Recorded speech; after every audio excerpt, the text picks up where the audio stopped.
Good morning, people. Good morning. Happy 4th of July. Yeah, happy 4th of July to all us patriots here. We're going to read to you from the Urantia book today, but first we've got 365 Days of Walking the Red Road by Terry Jean. Today, we're going to hear from Sarah Winnemucca Paiute. Sarah said, "The traditions of our people are handed down from father to son. The chief is considered to be the most learned and the leader of the tribe. The doctor, however, is thought to have more inspiration. He is supposed to be in communion with spirits. He cures the sick by laying up hands and prayers and incantations and heavenly songs. He infuses new life into the patient and performs most wonderful feats of skill in his practice. He clothes himself in the skins of young innocent animals, such as the fawn, and decorates himself with the plumage of harmless birds, such as the dove and hummingbird." So this is like a shaman, kind of like when they call that a doctor. It's really not a doctor in the way we think of it in the Western sense. It's more like a medicine man. Yeah. Right? Yeah. And there was this very interesting partnership, a yin-yang kind of partnership between the medicine man and the chief leader. Right? Right. You know, Jamie calls Norman a chief. Well, I don't know if that's really is a sign of respect. Yeah. Is a way of saying respectfully leader, or right. And sometimes they're in the vernacular. We don't know what word usage used to be. Of course, we're handed today's realities, so we can talk about Norman being chief, or we can talk about Norman being a Sundance chief. Either is applicable, I suppose. But the term chief, I think of a war chief with the big bonnet and the, and the staff and going on the horses and riding to war. But that warrior war chief did not have the power to commit the entire tribe or nation to whatever was said on this talking leaf. Talking paper. He did not have that authority to commit every single member of the tribe, because every single member of the tribe was actually independent. It's something the way people did not understand about their system. And still don't. Right. You're right. They still don't. Right. Well, meanwhile, we also have The Tao Te Ching by Lao Tzu, translation by Derek Lin. Today is chapter 72, which is a lucky number. When people no longer fear force, they bring about greater force. Wow. Sages have observed that everything in nature reaches an extreme and then reverses course, like the swing of a pendulum. Yep. It is the same with people. When they no longer fear the dominating force of authority, they will bring about greater force against the authority in an uprising. It's called a rebellion. That's called a rebellion, yeah. Do not limit their place. Do not reject their livelihood, because the ruler does not reject them. Therefore, they do not reject the ruler. Wise rulers advocate freedom.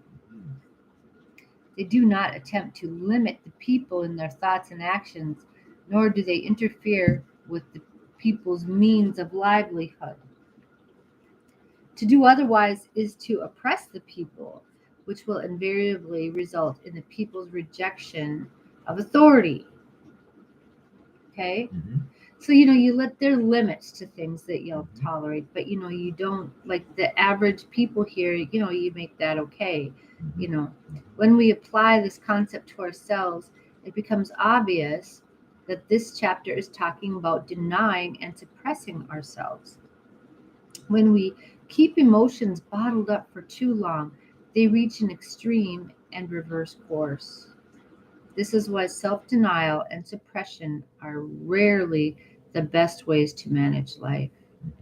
Yeah. the Sundance leader I knew said that men have to express their emotional side because if they try to bottle it up, then one day their chest will explode. Yeah, and you'll go like with a machine gun, go postal on Mhm.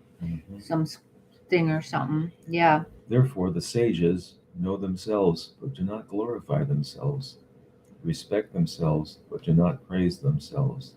Sages see the uprising of the people against an arrogant ruler as a cautionary tale. If we possess the clarity of self knowledge, we do not need to put ourselves on a pedestal and seek external validation. If we possess the confidence of self respect, we do not need to praise ourselves or highlight our own achievements. Thus, they discard that and take this. Yeah. Yeah. Turn page.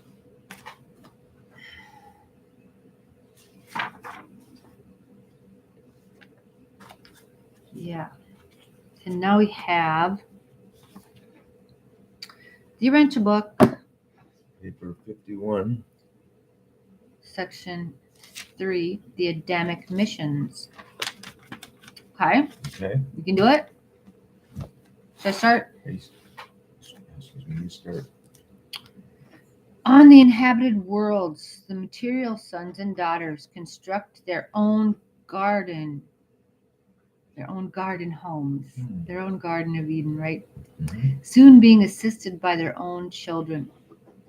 Usually, the site of the garden has been selected by the planetary prince, and his corporeal staff do much of the preliminary work by work of preparation with the help of many of the higher types of native races. So they construct their own garden. So a garden is kind of part of their thing Mhm. because they're trying to elevate everybody biologically. And I think part of it is that so that they don't need meat. Hmm. I think that's part of biological elevation. That would, that would be more of a generic meaning into it, meaning instead of garden, you could say place. They construct their own place. That's like a garden. Okay. Okay. I'll do generic with you. These gardens of Eden, these places of Eden, Mhm. okay, are so named in honor of Edentia, Mhm. the constellation capital, and because they are patterned after the botanic grandeur of the headquarters world of the Most High Fathers. Such garden homes are usually located in a secluded section and in a near tropic zone. They are wonderful creations on an average world. You can judge nothing of these beautiful centers of culture by the fragmentary account of the aborted development of such an undertaking on Urantia. Hmm. So ours is an aborted undertaking. So mostly they're even more beautiful. A planetary Adam and Eve are, in potential, the full gift of physical grace to the mortal races. The chief business of such an imported pair is to multiply and to uplift the children of time. But there is no immediate interbreeding between the people of the garden and those of the world.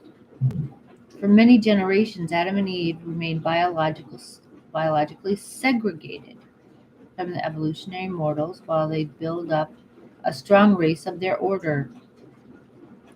This is the origin of the violet race on the inhabited worlds. Wow.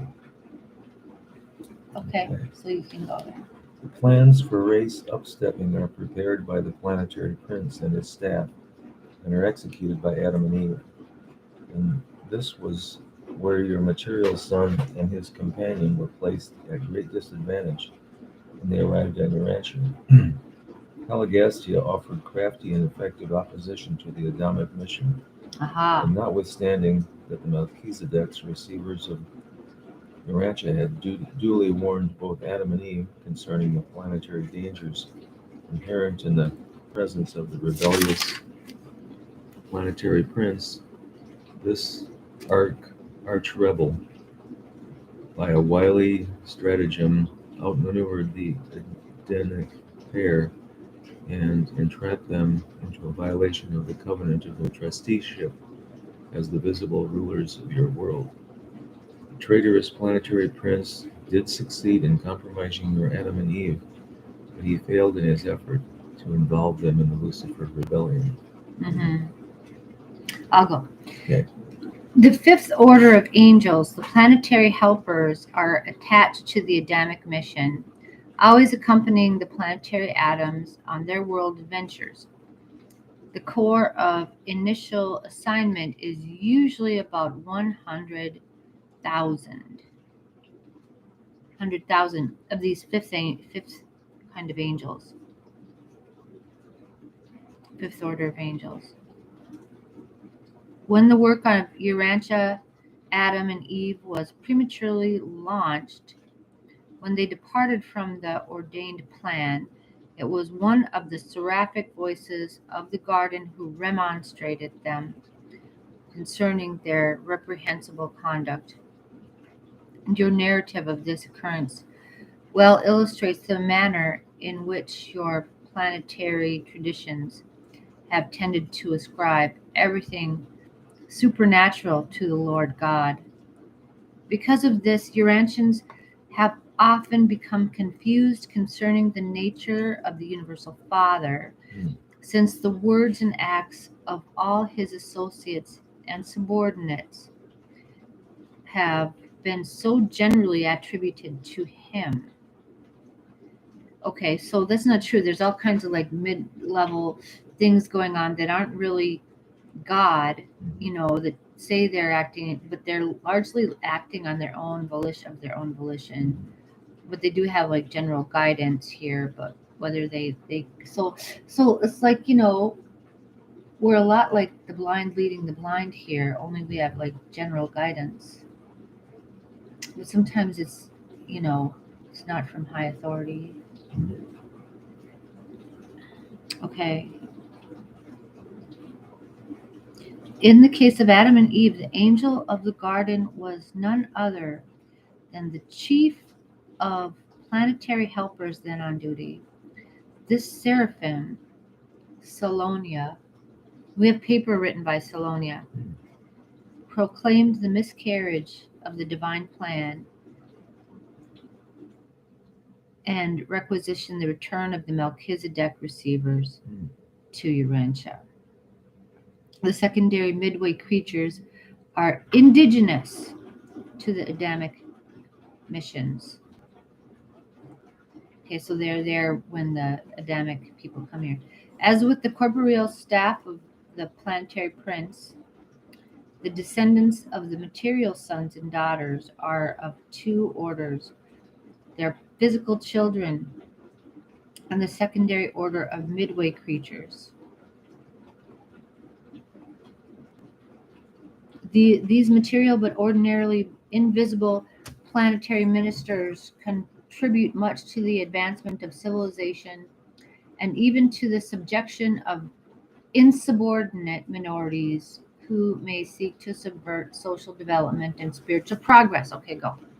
The secondary midwayers should not be confused with the primary order, who date from the near times of the arrival of the planetary prince. On Urantia, a majority of these earlier midway creatures went into rebellion with Pelagastia and have, since Pentecost, been returned. Many of the Adamic group who did not remain loyal to the planetary administration are likewise interned. On the day of Pentecost, the loyal primary and the secondary midwayers effected a voluntary union and have functioned as one unit in world affairs ever since. They serve under the leadership of loyal midwayers, alternately chosen from the two groups. Your world has been visited by four orders of sonship: Pelagastia, the planetary prince; Adam and Eve, of the material sons of God; Melchizedek, the sage of Salem; In the days of Abraham and Christ Michael, who came as the paradise bestowal son, how much more effective and beautiful it would have been had Michael, the supreme ruler of the universe of Nebadon, been welcomed to your world by a loyal and efficient planetary prince, and a devoted and successful material son, both of whom could have done so much to enhance the life, work, and mission of the bestowal son. Not all worlds have been so unfortunate as Urantia. Neither has the mission of the planetary atoms always been so difficult or so hazardous. When they are successful, they contribute to the development of a great people, continuing as the visible heads of planetary affairs even far into the age when such a world is settled in light and life. Wow. Well, that's all interesting. Mm-hmm. Things could have gone better, It could have gone better. but that means there's hope for the future. Things could go better. And we have to work hard to undo the things that have not gone well. Here's to working hard. Yeah. Here's to naps. Mhm. Good naps, good Mhm. work, and good rest. All right. Well, have a great holiday today. Yep. Tomorrow, see, we got the 6 evolutionary Six races evolutionary going on. races. Oh, Okay. Well, some of them I won't be real thrilled. Well, we don't have any yes. Yeah. Okay, don't worry about it. Okay. See you later. See you later. Bye. Bye bye.